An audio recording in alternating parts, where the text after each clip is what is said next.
So y'all, if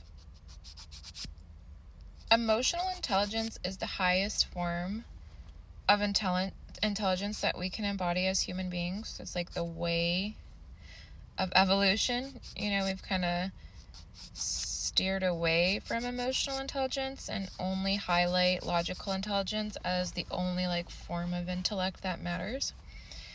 But truly, emotional intelligence, I believe, and many others believe, that emotional intelligence is the highest form of intelligence that we can embody.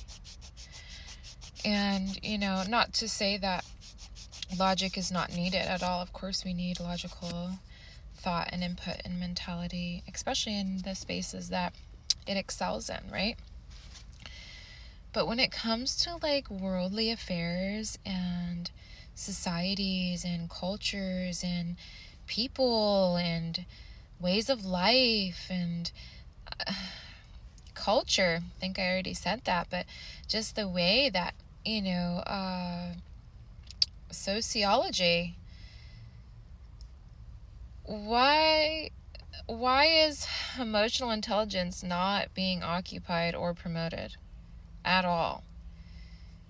And our world would be so much more evolved, faster, more seamlessly if we were considering emotional intelligence. But we're not. And I'm not saying that it needs to be in the front seat. I'm saying it definitely needs to be even, right? Logical intelligence and emotional intelligence, two different sides of the brain that should be working cohesively and together to create a really unified understanding and, high form of intelligence that can work and see from a wholesome system of working with that. Whereas if we're just working with emotional intelligence and neglecting logical, that is not wholesome. Same if we're just working or favoring one or over the other, logical over emotional. It's it needs to be a cohesive weave, a unified understanding. It's not that the emotional intelligence needs to dominate the logical intelligence, but I honestly feel like a lot of problems in our world would be solved if instead of applying logic, we applied emotional intelligence. But the thing is, so many people are cut off from emotional intelligence, and so many people have not developed emotional intelligence.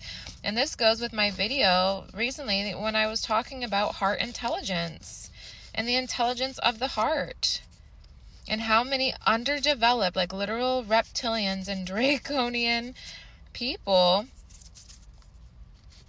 working from the survival brain, which is all logic based. It's all reptilian. There's no heart involved. There's no understanding of true heart matters. Because you know what emotional intellect and emotional intelligence is? It's intuition, which is our natural nature to understand truth, to intuit the truth. Rather than being logical about it, we're just going to be intuitive. Intuition, can weave so much, maybe even faster than logic can. I know I'm not the only one seeing this, but in the country of the US of A, we have so much work to do as far as developing heart consciousness and emotional intelligence for others. And I'm not saying love and light. I'm saying thinking about others as human beings and thinking of the harm that we're causing and not just brushing it under the carpet for logical reasoning. People always love to be logical to excuse their behaviors of having lack of emotional intelligence and a lack of a heart intelligence. When we are evolving into crystalline beings, that means we're operating from our heart space. We're not operating from the reptilian brain anymore. We're not operating just from a survival state, which only requires logic. I can't be the only one seeing this and understanding this, and I'm not, like I said, it needs to be more balanced and cohesively weaved. But when emotional intellect and intelligence is not even given a space to speak, is not even given a chance We're cutting ourselves off from so much more than we could be. We could be so much more evolved as a species, as a world, across the board. Having this turned on and working from this inner heart space and this intelligence that is available to all of us if we want it, if we want to. Not enough people want to. I've been called too emotional my whole life. I have strayed away from such logical minded family that's all masculine minded and heavy masculine energy, because I am a being of the heart. Like, I reside in the realm of Venus, Pisces, very, like, watery in my world. Learning boundaries was very hard for me because I just see the collective as one.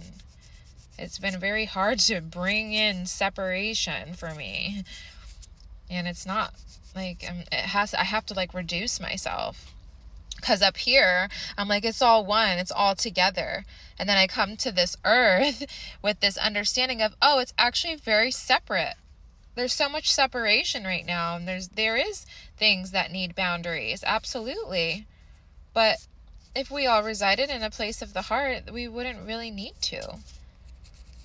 And that's all I'm here to do, is like help evolve our species into the space of the heart understanding. And I have my work to do as well, but it's just a natural space for me to operate in.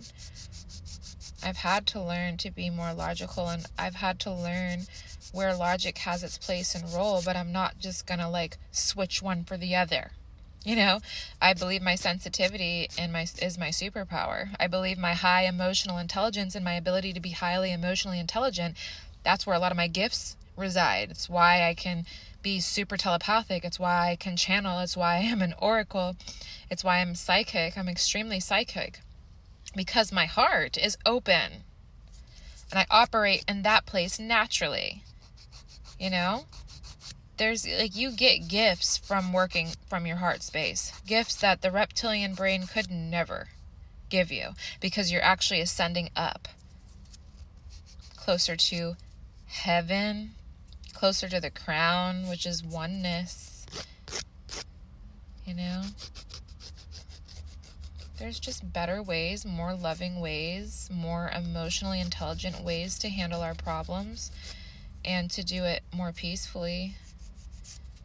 It's just crazy, like the reptilian nature of so many people in power. It's like, this is what we're teaching. We should be having the most heart-based people at the head of this world right now, teaching us how to be heart-based. Going out and feeding the homeless, going out and like building homes, like leading, creating these missions to help people. That's what we should be doing. Those are the people that should be at the leader seat right now. They should be the ones leading and showing proper leadership from the heart, not from survival. It's very different leading from a place of survival and leading from your heart. One is a lot more seamless, a lot less violent, a lot more patient, a lot more understanding, a lot less death, less tears, less pain, less suffering. It's really just wild to me, guys. It's like, wow, we as a species, I really thought we had higher intelligence among us.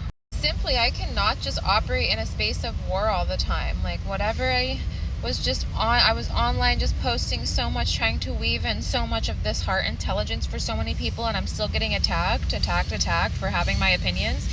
And I'm not going to argue with people. I'm not arguing with you guys. I'm just going to keep going on my mission of raising the heart consciousness on this planet and bringing it in our bodies, in our body awareness. That's all I can do. I'm not here to argue and war with y'all. You know, we're in a spiritual war, absolutely, but it's about the heart, which is like our highest resource if we understood. You know, look into Leo. Look into the sign of Leo. Look into the hearts of humanity. Look at leadership and how it should be led. Leo rules over the heart, the cardiovascular system, and is the king of the jungle. So, you know, we got to get this heart intelligence right, guys. We got to get this emotional intelligence thing understood and balanced so that we are weaving in it great for our children. Our children deserve better than this. They don't deserve bombs and nuclear war. They don't.